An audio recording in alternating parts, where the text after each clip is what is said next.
We're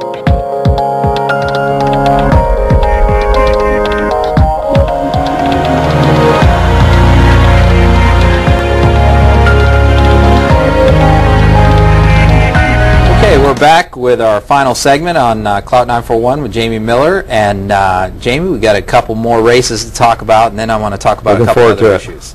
First of all, I think you're involved in this race, the Pelon-Fitzgerald race. Keith Fitzgerald, state representative for the north part of Sarasota. Right. He's won twice, close races both against Laura Benson. Starting to get a little more of a voting record now.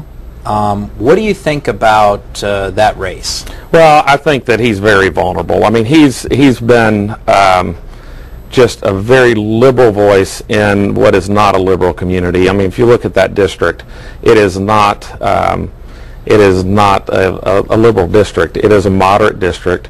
Fitzgerald is not a moderate. He tries to go to Tallahassee and tries to paint himself much more moderate, but I think what we have in Ray Pelon is a candidate who can raise the funds to be competitive and has some name ID as a former county commissioner and has the authority to really kind of shake that up and get the attention of the electorate. So you believe he is the right guy for the Republicans to take back that seat? I do. In fact, we worked really hard recruiting him.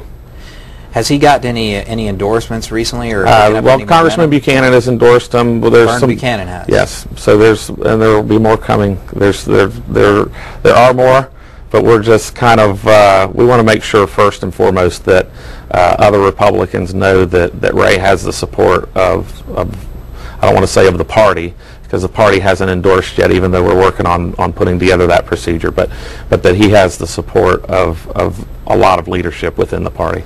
Now, Ray got the endorsement of the Herald Tribune when he ran for sheriff.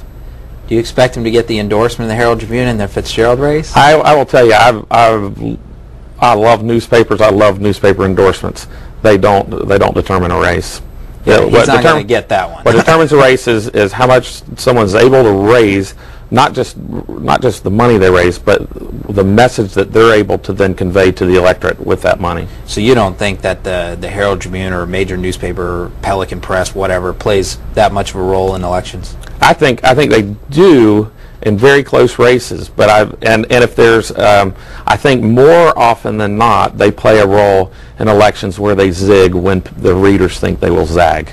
You know, so for instance, most people I think would say, I mean, I think you would probably guess that the papers, the Herald Tribune would support Keith Fitzgerald. Absolutely. And so if the paper came out and supported Ray Pelon, I bet my house that they would endorse Alex Singh. Yeah, I heard so I'll that. bet my car now that they'll endorse Keith Fitzgerald. Okay, so if they in fact wanted to make a splash and sell a lot of papers, they would endorse Ray Pelon, because that I think would make a difference. You know, where if everyone expects them to endorse Keith Fitzgerald and then they endorse Keith Fitzgerald, everyone goes, you know, that's not news. They did surprise a lot of people with the Vern Buchanan endorsement in 2008. After just hammering him for 2 years, they endorsed him in 2008, but I think they needed more ads in their auto classifieds there, so that. Well, they were lacking a quality candidate. Yeah. That candidate, the Democrat really showed her stripes during the 2 years as well. I suppose you're right. Now, Doug Holder was a seat that, I guess, before this session looked to be safe, didn't really hear many Democrats interested in it. Now they feel his vote on the oil drilling issue makes him vulnerable. Rita Ferrandino said that last week. What do you think?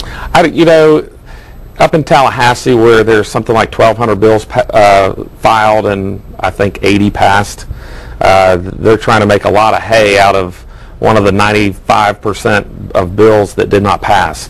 And so I think what happened in that particular case, this was not a bill that Doug filed. This was not a bill that Doug lobbied for. It is a bill that he voted for, but it's not a bill that he put the weight of Southwest Florida behind and said this is something we need to do. And the legislative process worked. The bill failed.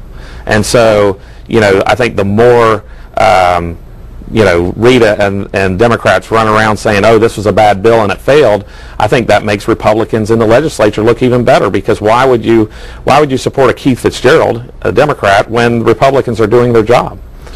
Okay, Jamie, we have about 45 seconds. let's say somebody out there is interested in running for office, running for judge, state representative, county commissioner, or whatever, and they want to get in touch with you. How can they do that? Well, my email address is real easy. It's repjam, repjam, at AOL.com. And they can reach me. They can reach me through my website, battlegroundflorida.com. And do you have to have millions of dollars in the bank to hire you to help? No, I don't know that any of my clients have millions of dollars in the bank. I've worked with campaigns that have raised as little as $2,500. So I've worked with campaigns that, obviously, Bill McCollum's I think was a $5 million race. So I do some races for the good of the order, and so I do.